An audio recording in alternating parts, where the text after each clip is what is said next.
Shalom jemaat Depot Semarang, selamat hari Rabu.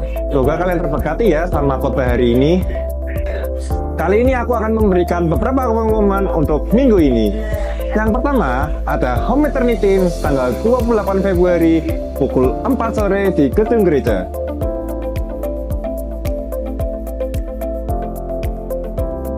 Yang kedua, ada Sunday Service tanggal 1 Maret pukul 10 pagi bersamaan dengan Sunday School.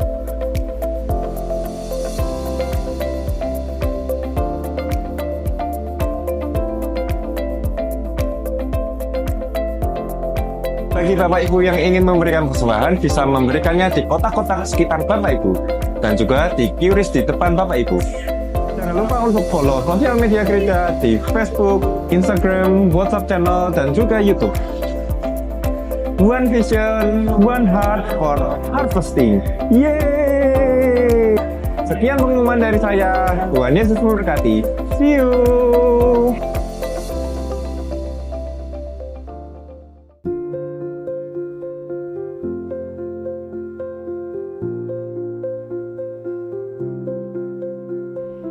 Kalau kita lihat dunia dengan hiruk-pikuk kehidupannya hari ini, mereka sedang menuju kepada kegelapan yang abadi. Mereka tertawa, tetapi sesungguhnya mereka terhilang. Mereka terlihat bahagia, tetapi sesungguhnya mereka hidup tanpa tujuan yang jelas. Jiwa-jiwa di luar sana sedang menunggu untuk diselamatkan. Dan gereja dipanggil untuk bergerak. Bukan dengan banyak visi, tetapi satu visi, yaitu jiwa-jiwa.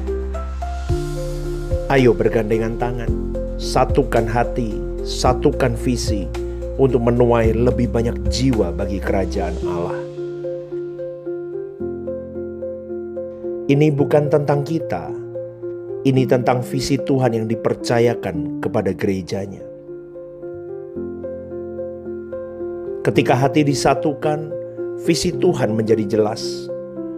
Ketika visi diselaraskan, langkah kita menjadi satu. Gereja tidak hanya bertumbuh, gereja harus menuai.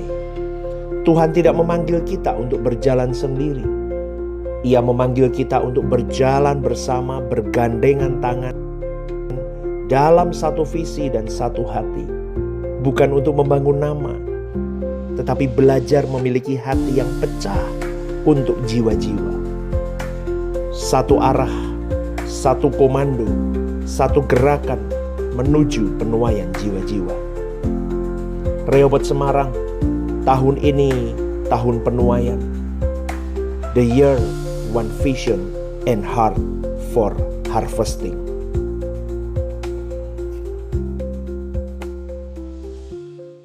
Bapak Ibu, lagu tadi, dengan apa ku balas kebaikan-Mu Tuhan, serta segala kemurahan-Mu.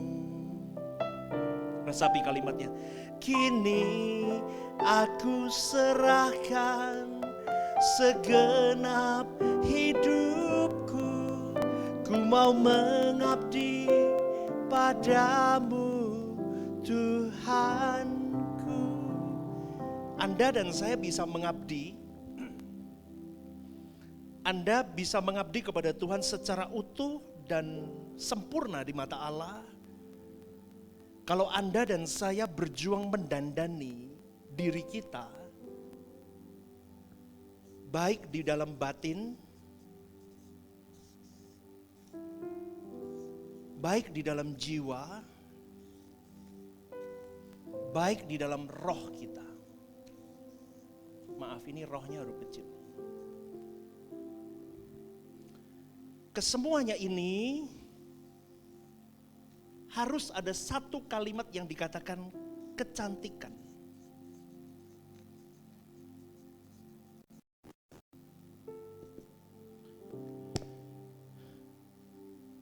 Dengan apa ku balas? Tuhan jawab, balas dengan kecantikan batinmu, kecantikan jiwamu, kecantikan rohmu, Stephen.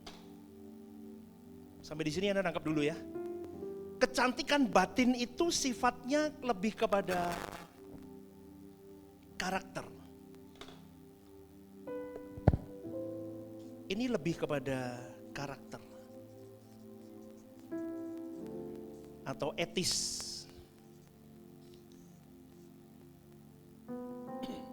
Ini di dalam pikiran, perasaan dan sikap. Wilayahnya di situ. Ini buat peta, nanti saya akan khotbahkan biar Anda paham. Pikiran, perasaan dan sikap hidup.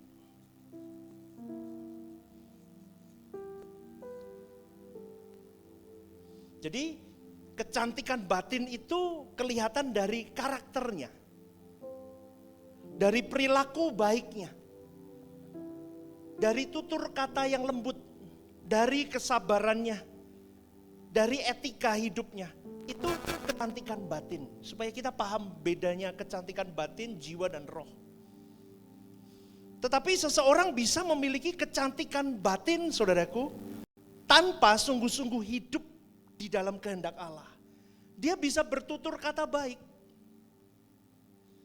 tapi nilainya belum sempurna. Tapi di mata manusia bisa sempurna. Tapi di mata Allah masih merah, masih di bawah KKM. Tapi gambarannya dari tutur kata yang lembut, santun, kalau ketemu orang sampai terima kasih. Ngerti? Lu ini paham apa enggak? Kok menangnya kayak kuliah ya? Orang sampai terima kasih, Tuhan memberkati. Belum tentu dipandang manusia ini orang sopan sekali, baik sekali, tetapi belum tentu nilainya tinggi di mata Allah. Karena seseorang bisa punya kecantikan batin tanpa sungguh-sungguh berada di dalam kehendak Allah. Kalau ini lebih kepada psikologis.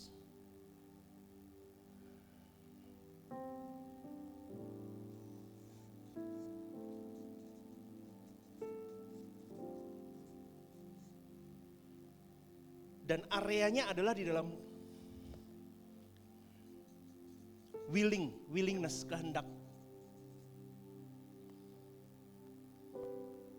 Emosi dan keputusan hidup. Bapak Ibu, saya ajarkan ini biar paham.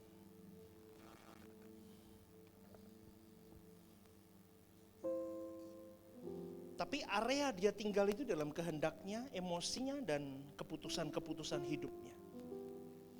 Jadi kecantikan jiwa ini berbicara tentang kedewasaan jiwa orang itu. Dia bisa menangani jiwanya untuk tidak dilukai, tidak dikuasai oleh luka batin kepahitan, tidak reaktif.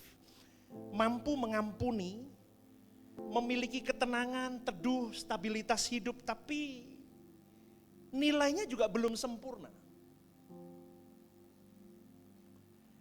Ini masih di area manusia itu, di antara kita sesama manusia, orang ngomong, oh ini orang bisa teduh ya. Dilukai orang dia bisa teduh. Dia tidak reaktif. Dia bisa tenang orang ini. Dia punya kecantikan jiwa. Karena jiwa yang indah adalah jiwa yang terlatih untuk menyangkal diri. Tidak ego, tidak dikuasai nafsu. Tetapi saudaraku dengar baik-baik. Jiwa seseorang bisa kelihatan dewasa, matang, cantik. Tetapi kalau rohnya belum matang, dia belum sempurna di mata Bapa. Kelihatannya bijaksana, tetapi di mata Allah belum perfect. Nangkap nggak sampai di sini? Kecantikan batin, kecantikan jiwa, dan yang terakhir saudaraku, ini yang paling hakiki kalau menurut saya. Sifatnya lebih kepada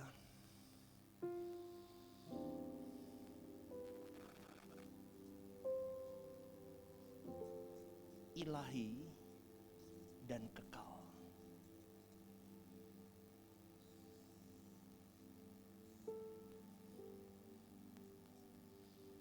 roh ini sifatnya lebih kepada ilahi dan kekal. Dan wilayah kecantikan roh ini boundariesnya di dalam intimacy with God. Intimacy encounter with God.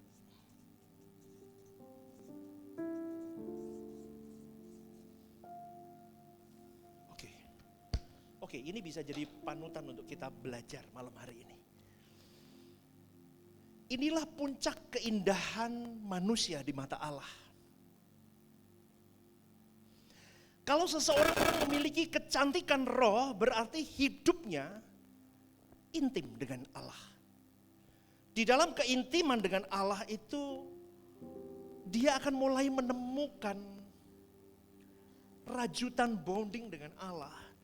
Sampai orang ini cerdas. Dia mulai mengerti tekukan hati Allah, diamnya Allah, sentuhan lembut Allah, hentakan Allah. Dia paham itu.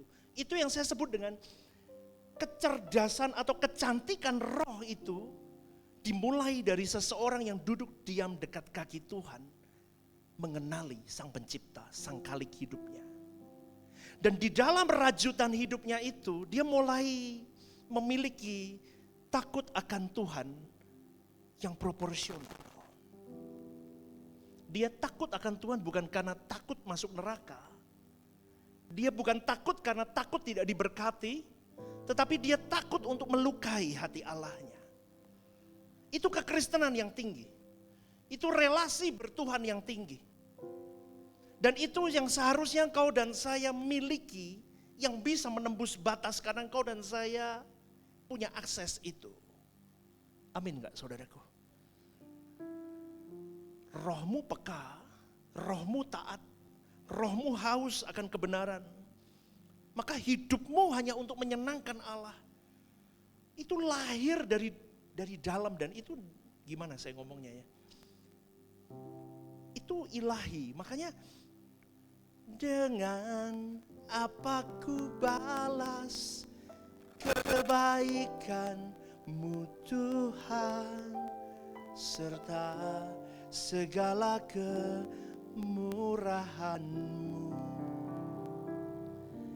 Kini aku serahkan segenap hidupku, ku mau mengabdi padamu Tuhanku. Mau mengabdi kepada Tuhanku, artinya kau mulai melayani hati Tuhan.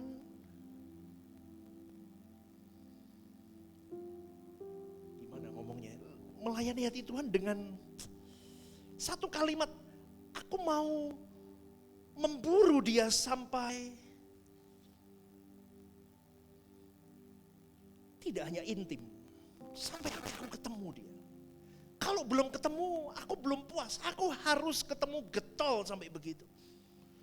Nanti seseorang akan mengalami perubahan itu. Dari yang dulunya tentang dunia, dia mulai ilahi. Dia mulai pikirannya mulai tentang kumpulkan harta di surga. Itu mulai. Kecantikan roh itu tidak terlihat oleh manusia, tetapi sangat bernilai di hadapan Allah.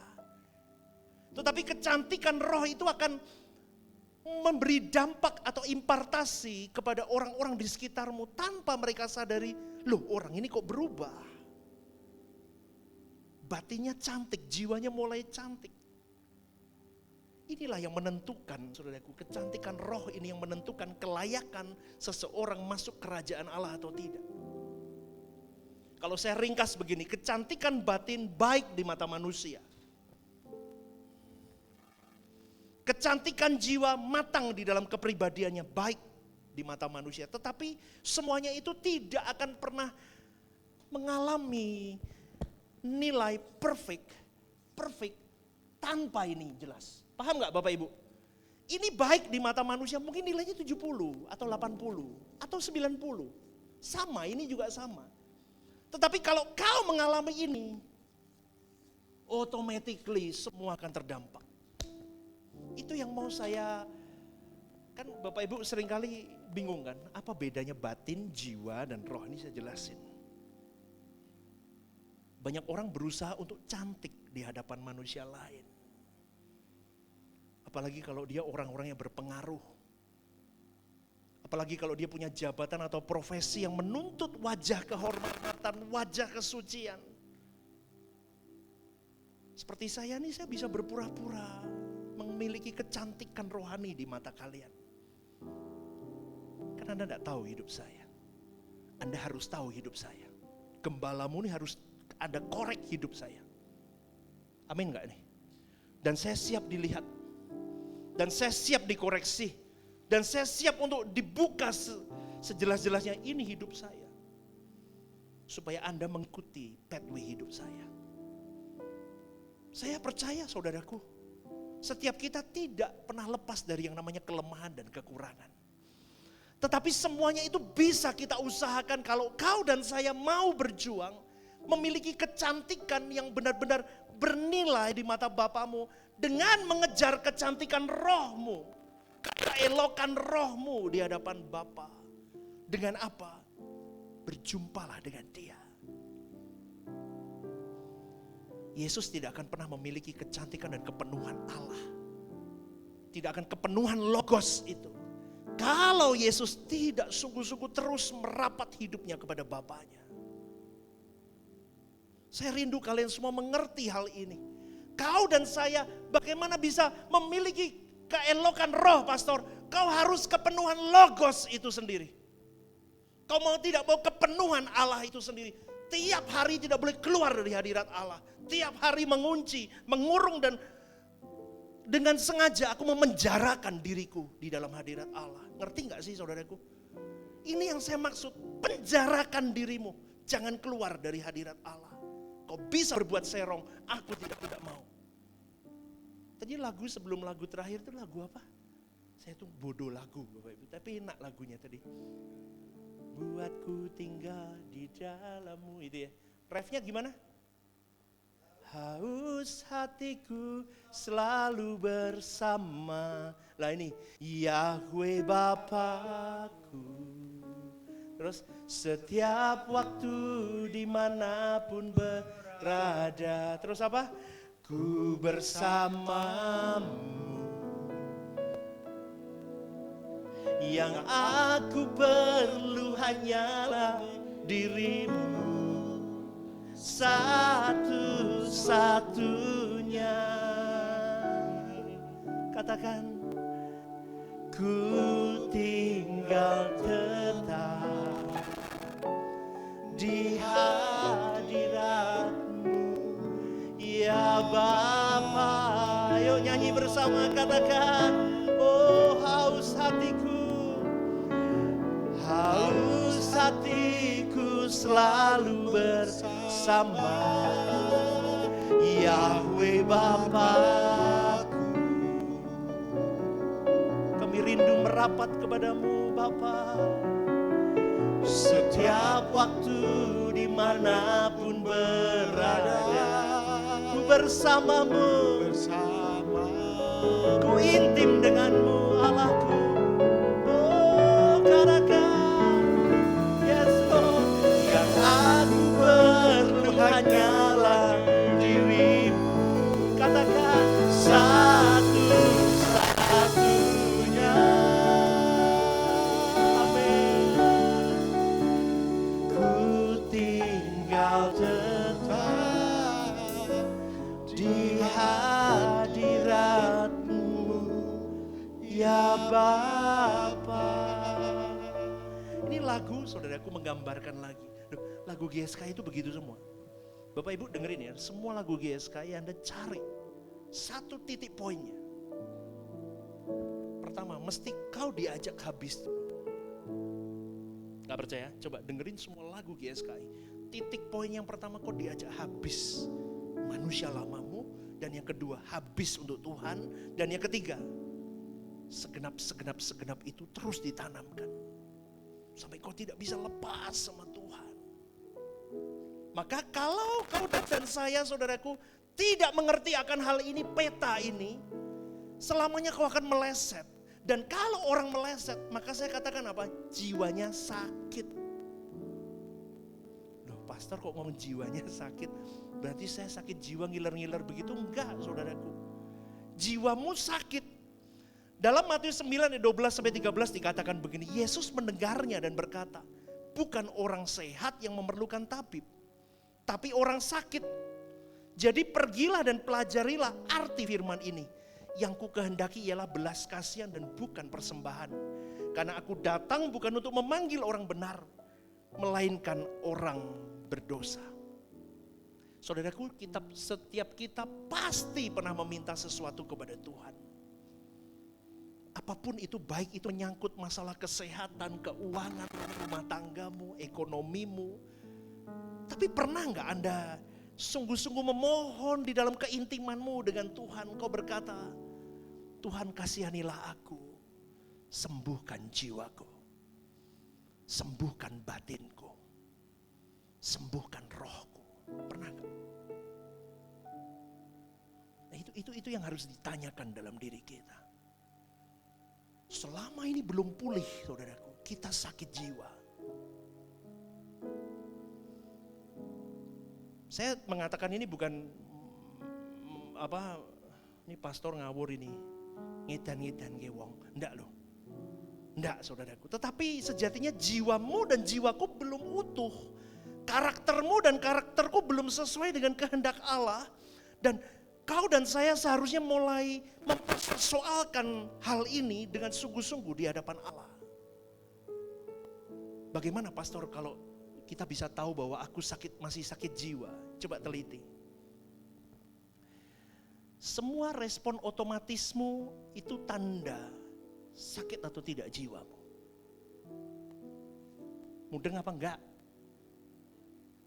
Respon otomatismu tanpa dipikir, tanpa persiapan, responmu. Tabrak orang, bruk, setan, sakit. Halo, mudeng enggak? Respon otomatismu, bruk, sakit. Tapi dunia ngomong itu enggak sakit, itu benar. Dipukul ya dibalas, digigit, gigit balik. Tapi saya ngomong sakit atau tidak ini di mata Allah sekarang. Konteksnya kita harus di mata Allah. Maka respon otomatismu itu menjadi sebuah tanda kau sakit jiwa atau tidak. Jiwamu masih sakit atau tidak. Segala sesuatu yang tidak dipersiapkan tapi sudah menetap, sudah menjadi karakter yang darah daging, yang tidak disengaja keluar dengan sendirinya. Itu respon otomatismu.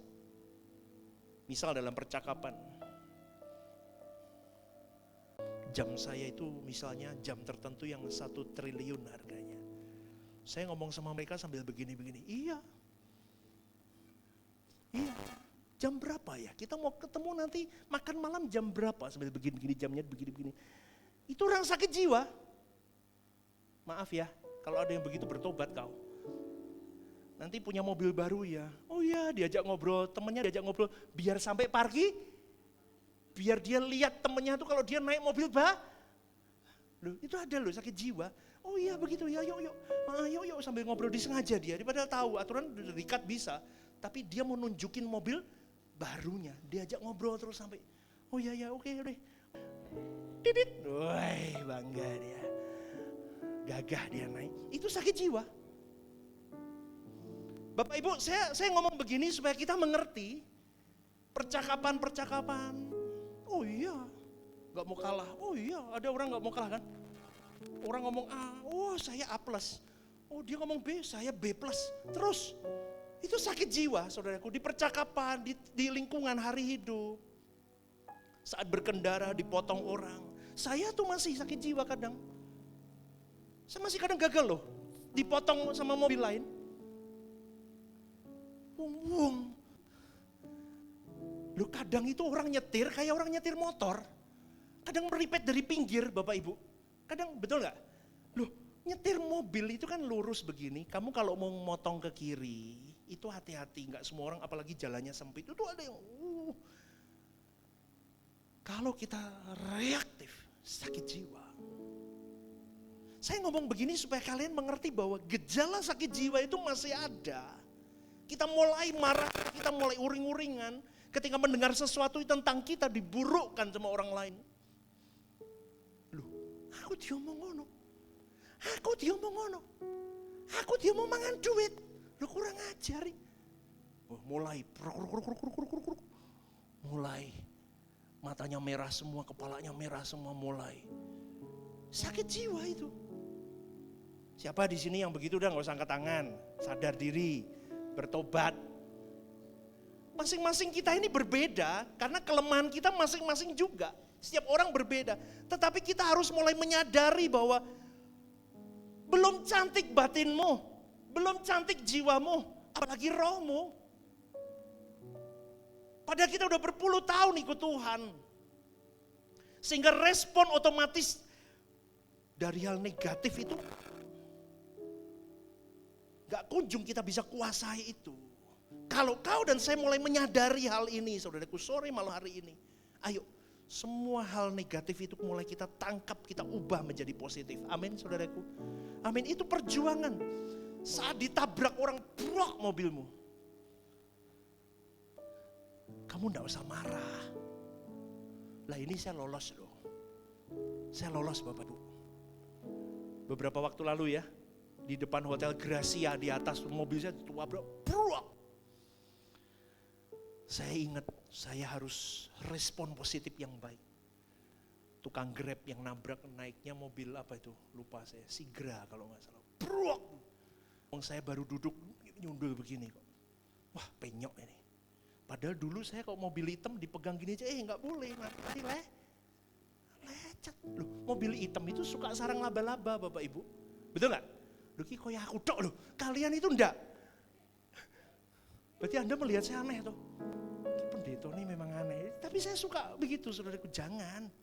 Hari itu saya ditabrak, bom. Turun orang itu saya cuman, udah gak apa-apa, tinggal aja. Orang itu bingung, udah gak apa-apa. Nanti kita benahi, gampang. Itu saya mencoba belajar saudaraku. Saya belajar untuk punya respon-respon otomatis yang negatif dirubah menjadi positif. Ketika kau dilukai orang, respon otomatismu mulai berkata, Tuhan, kau sedang mendewasakan aku melalui orang ini. Terima kasih Tuhan. Berani gak begitu? Halo, berani gak? Berani gak? Siapa yang berani angkat tangan? Yuk, malaikat catat. Tinggi, yang gini malaikatnya gak kelihatan tinggi. Ini masih mendung, malaikatnya gak kelihatan. Yang tinggi. Amin. Nanti kalau diseruduk bruk gitu, jangan ngomel-ngomel, nyicil lerung bar diseruduk. Wis rano asuransi ini sisan, mumet aku. Jangan. Udah, itu enggak dibawa mati kok saudaraku. Itu saya belajar banyak loh, hal itu saya belajar banyak. Maka saya bisa mengkhotbahkan ini, karena saya berjuang di situ saudaraku. Maka saya ajak kalian semua berjuang juga di sini. Ketika kau dibicarakan buruk, padahal kau tidak melakukan itu. Katakan, Tuhan terima kasih. Aku sedang mau naik level. Aku memberkati orang itu. Maka kita harus menyadari bahwa inilah yang harus dibereskan lebih dari masalah-masalah ekonomimu, kesehatanmu, fisikmu, atau apapun. Tapi bagaimana kau bisa menghandle hidupmu. Maka milikilah setiap saat. Supaya ini yang akan mengunci reaksimu, mengunci tutur katamu, mengunci semua sikapmu, mengunci semua keputusan-keputusan yang kau ambil ketika ada sesuatu yang menabrak hidupmu. Kuncinya dari sini, akan berdampak kepada jiwamu dan batin. Amin saudaraku, berikan tepuk tangan untuk Tuhan. Maka sejak sekarang saya ajak kepada Bapak Ibu saudara-saudari menggumuli hal ini. Mengapa Tuhan izinkan kita mengalami berbagai persoalan-persoalan dalam hidup? Supaya kita mengenali respon otomatis kita. Belajar saudaraku. Saya dulu kalau dibicarakan orang saya nggak bisa. Tapi hari ini sudah lulus saudaraku. Nggak percaya? Anda ngomongin saya cuman Malah ketawa gini, lucu ya wis rapopo, tak doakan. Saya enteng udah, dulu gak bisa loh. Gak bisa. Saya bisa di kamar doa, ada fotonya begitu, saya tumpangi tangan. Aku berdoa, betul aku gak bohong loh. Saya doakan satu-satu. Saya doakan satu-satu. Dalam nama Yesus, Engkau diberkati Tuhan, aku mengampunimu, aku mengasihimu. Pak Bu, saya belum sempurna, tapi saya berjuang untuk sempurna. Saya berjuang untuk senengin hati Bapakku. Saya ajak kalian di situ juga. Gak mudah jalannya. Tapi supaya engkau bisa lihai, kau bisa matur, kau bisa matang, kau mengerti di mana titik lemahmu, harus ditabrakkan dengan hal itu. Semakin banyak yang menabrakmu ujian-ujian itu, semakin membuatmu cerdas. Maka kita tahu jiwaku sudah utuh atau belum, batinku sudah sempurna atau belum. Layak enggak aku jadi mempelai Tuhan dengan respon otomatisku ini? Amin, saudaraku, paham enggak sampai di sini? Kita mulai mengerti, kita mulai lihai. Cacat karakterku di mana ya? Mana yang harus kuperbaiki? Karena kita membawa gen dari orang tua kita. Kalau orang tua kita suka tersinggung, maka anaknya juga begitu. Isti-isti ngamuk, dikit-dikit mutung, dikit-dikit marah. Itu gen. Kalau di dalam ilmu kedokteran itu dikatakan kromosom. Memberi watak dan karakter kepada keturunan kita.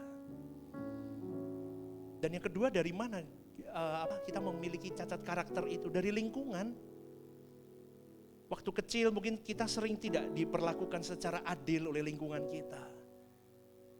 Maka kalau ada sesuatu, mungkin orang buang muka sama kita bisa merasa direndahkan banget. Dan itu sangat menyinggung perasaan kita. Padahal belum tentu dia merendahkan.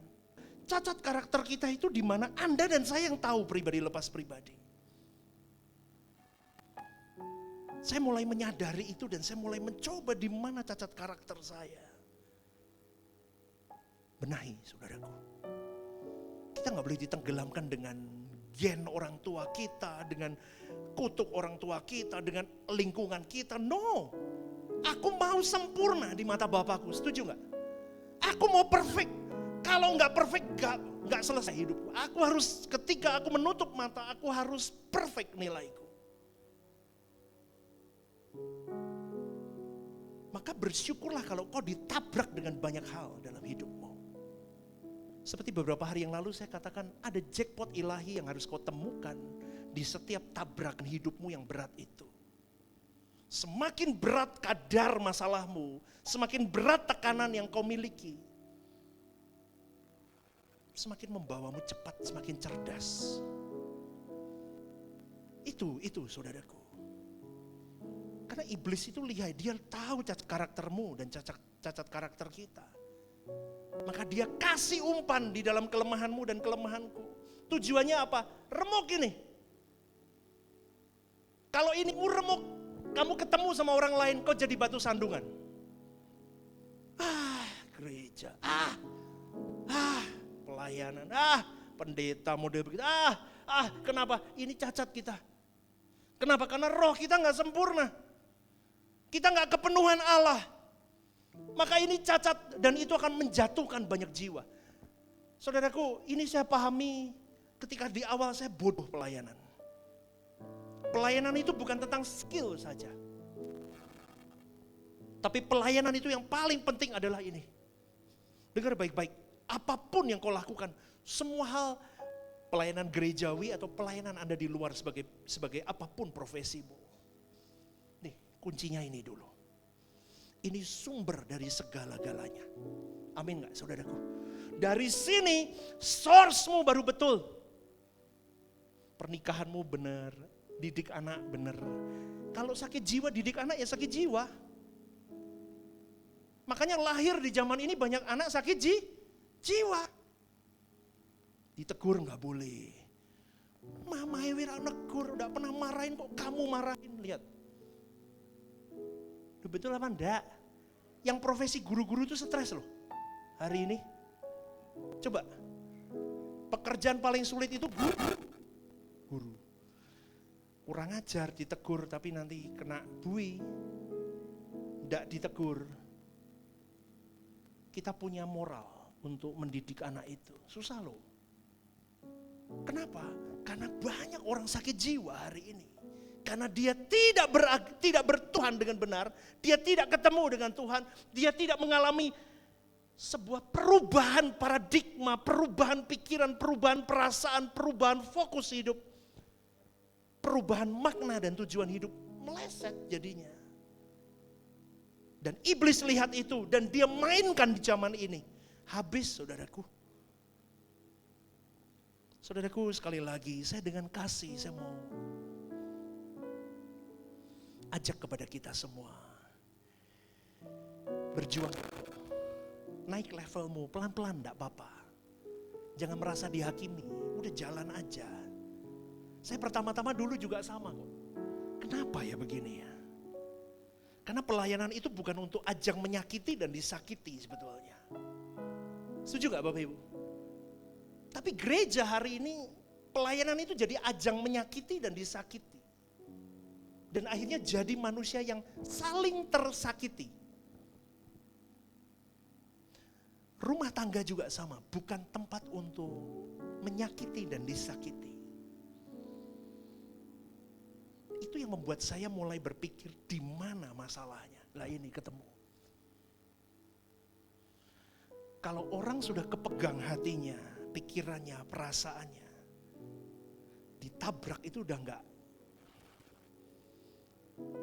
Kayak mobil itu sudah tahan, apa itu namanya, mobil gegana itu ya.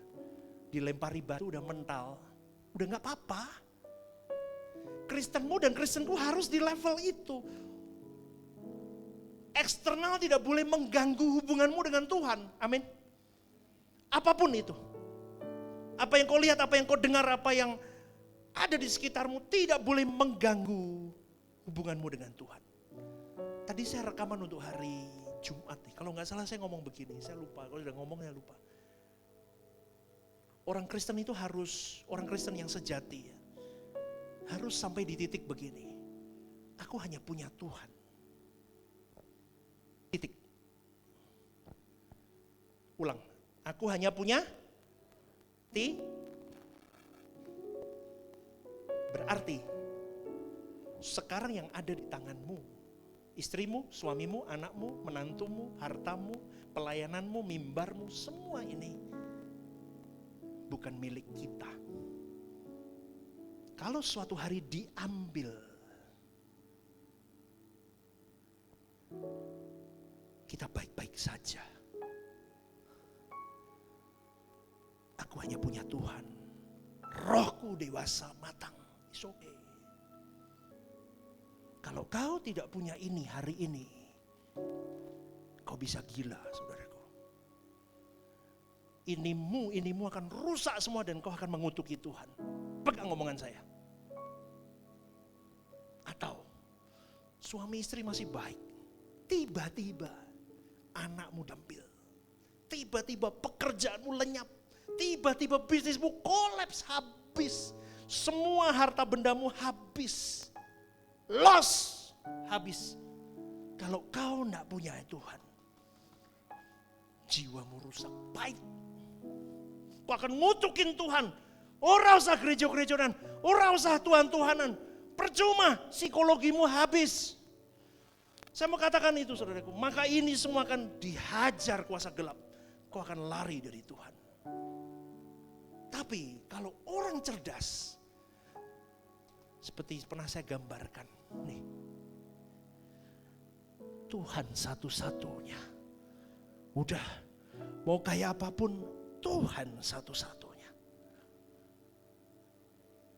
Dia mau dibawa ke palung laut terdalam pun, jiwanya tetap tenang, batinnya tetap baik.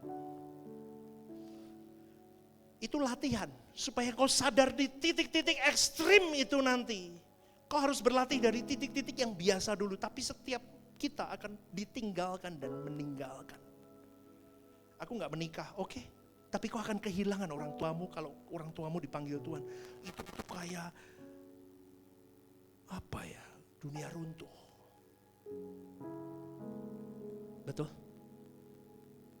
Nah gampang, tapi itu realita yang akan kita hadapi satu persatu. Jangan Anda ngomong, oh enggak mungkin, harinya akan tiba. Dan kalau itu tiba, kau tidak mempersiapkan dirimu, fullness of God, kau akan menutup usiamu di bumi ini dengan pahit kepada Tuhan. Maka saya pernah ngomong kan di sini, ada berapa banyak saya temui orang yang sudah tua, ketika dia mengalami sakit yang parah, yang menyakitkan, dia mulai mengutuki Tuhannya. Kenapa? Karena selama dia masih sehat, masih baik, masih bisa memilih Tuhan atau memilih dunia, memilih Tuhan atau memilih kesenangannya, dia tidak pernah memilih Tuhan. Maka rohnya kanak-kanak, rohnya tidak pernah matang, rohnya tidak pernah dewasa. Padahal Allah mengizinkan benturan-benturan selama kau dan saya masih hidup sehat hari ini. Tujuannya untuk mengetes, mensimulasi seberapa kecantikanku di mata Bapakku. Jadi kesempatan-kesempatan yang Tuhan beri ini sebetulnya adalah kesempatan untuk menyenangkan Tuhan. Kalau kau memilih, aku memilih jalannya Tuhan. Bapak Ibu, setiap kita pasti akan menemui situasi paling sulit dalam hidupmu. Saya tidak tahu apa berhalamu hari ini. Saya percaya di sini masih ada yang pegang berhala.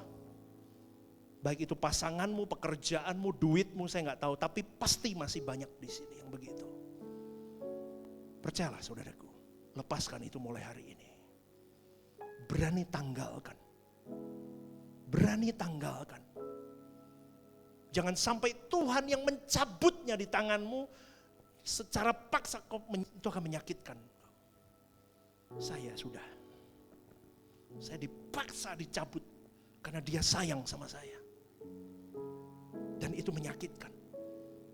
Kalau saya tahu begini lebih baik dari awal. Makanya sekarang saya kasih tahu Anda, jangan kayak saya. Amin. Ojo ndablek. Ojo senggol kiri-kirinya. Ojo ndablek. Ngomong, apalagi pasangannya. Ojo ndablek. Masa tua bukan untuk kia-kia. Apa itu kia-kia? Jalan-jalan. Masa tua bukan untuk happy-happy. Masa tua semakin merapat ke Tuhan. Rohmu semakin dimatangkan. Nggak usah kumpul sama orang-orang yang tidak membawamu semakin sayang sama Tuhan. Kuper pastor, ora popo, asal kowe ditompo ning langit baru bumi baru.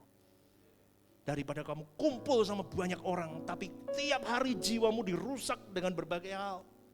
Emosimu dimainkan. Coba, kalau kamu kumpul sama kumpulan toksik, emosimu dimainin. Betul gak Bapak Ibu?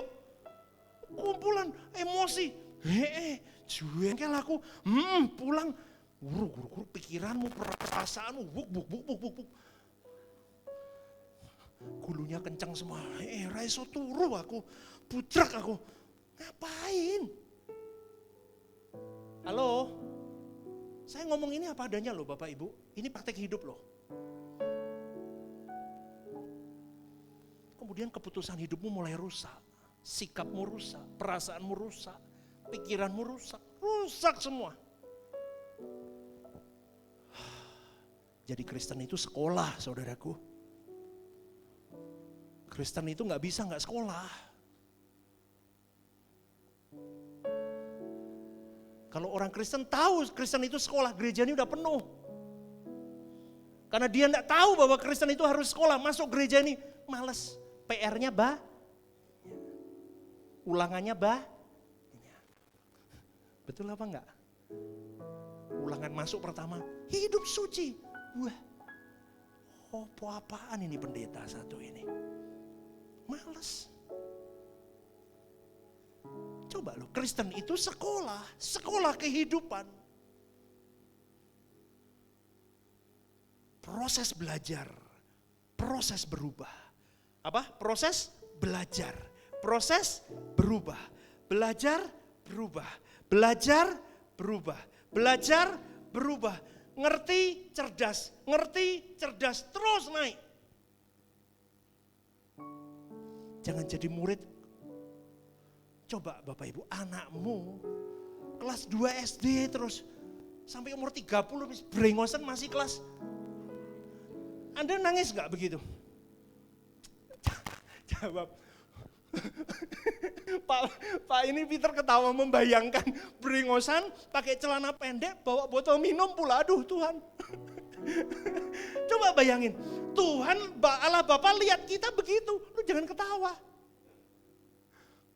Halo, ini kamu berapa tahun? 40 tahun, masih TK, masih bawa icik. Lu bayangin Bapak Ibu, Anda bayangin itu, Kristen kita tuh begitu. Rambut udah putih, udah 70 tahun, 1 SD. Masih bawa tas presiden zaman dulu itu. Masih pakai botol minum, masih bawa tepak makan. Ya ampun, malu dong. Halo? Sadar. Sekolah, naik kelas. Amin. Berarti ya pulang nih berubah loh. Amin gak? Jangan tua. Aduh. Itu loh kadang, makanya Pak Eras kalau ngomong apa? Belum tentu usia seseorang matang, rohaninya matang. Kenapa jam terbang di rohnya ini gak dihajar? Itu loh saudaraku, Kristen itu sekolah kehidupan. Maka masalah-masalah itu membuatmu kaya, membuatmu cerdas. Nggak usah bingung lah, semua masalah itu ada jalan keluarnya. Gereja ini saksi nyata, gak ada WL, tiba-tiba ada banyak sekarang. Amin. Loh ini bener kok. Gak ada gedung. Dari Setos gak ada gedung. Ada gedung sekarang. Meskipun kadang masih panas-panas begini. Pendetanya di sini bukan mau apa. Nyari AC Bapak Ibu. Ini nyari AC saya. Bukan mau apa. Nyari AC ini di sini pas ini. Saya dingin. Di sini panas banget. Jadi Bapak Ibu, apapun masalahmu pasti ada jalan keluarnya. Pasti. Maka jangan buru-buru mencari jalan keluarnya. Udah. Lakukan bagianmu di dalam rohmu. Semakin kau cerdas. Matius 6:33, carilah dahulu kerajaan Allah. Semua ditambahkan kepadamu. Biar Tuhan bekerja. Kau bekerja dalam bagianmu. Tuhan bekerja di bagiannya Tuhan. Jalan aja. Percayalah Tuhan akan memberi kau jalan keluar.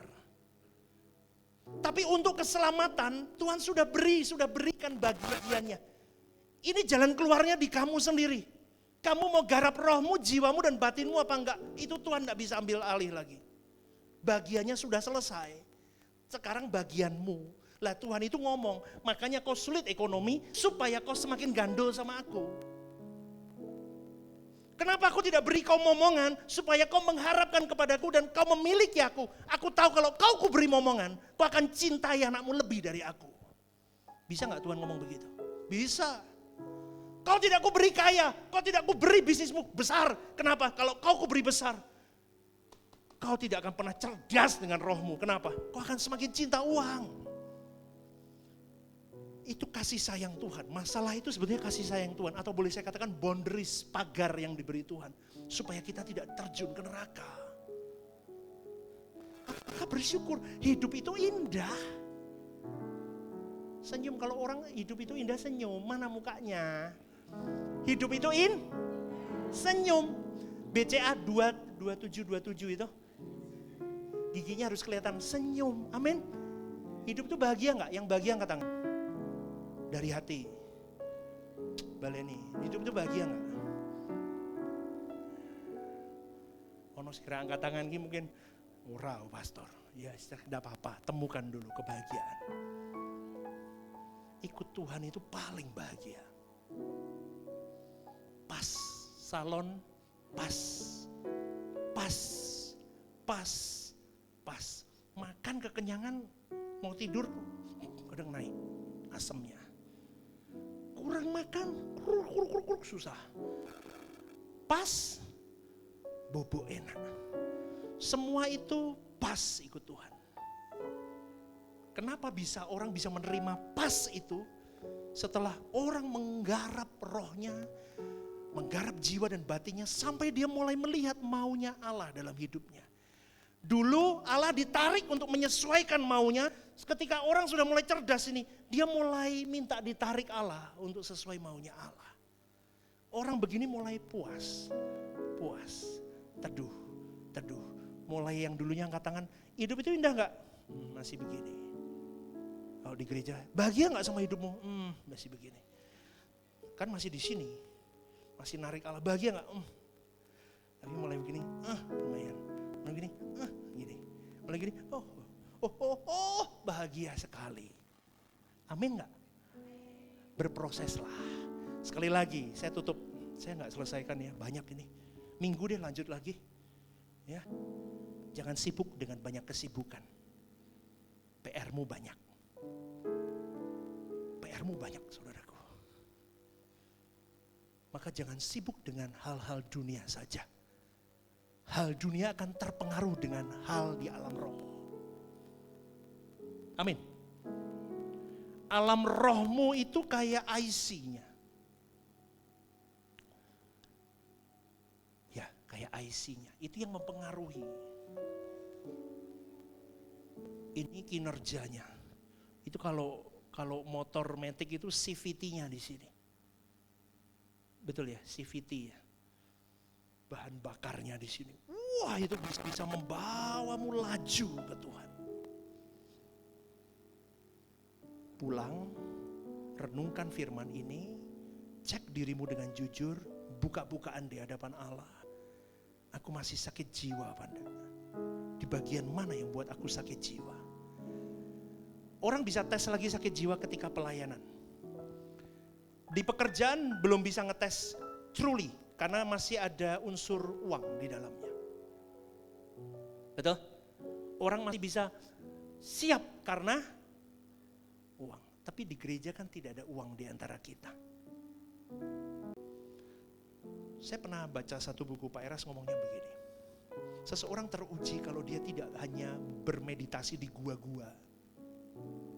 Oh iya betul juga ya, saya baca itu, benar juga. Kualitas batin seseorang, kualitas jiwa seseorang, kualitas roh seseorang, kualitas karakter seseorang teruji ketika dia di masyarakat. Setuju gak? Ketemu manusia menajamkan manusia. Disitulah kau akan melihat jiwaku sakit atau sehat. Itu nabrak. Hati-hati jangan nabrak-nabrak. Biarpun kita sakit, hati-hati. Itu loh, itu kualitas. Kalau orang trauma, baru lewat aja, nanti nabrak saya nanti. Ngumpet di gua-gua. Di guanya orang Kristen sekarang di kamar. Nonton YouTube online. Amin Bapak Ibu. Ada diberkati Tuhan. Amin. Yuk bangkit berdiri, kita berjuang bersama. Yuk.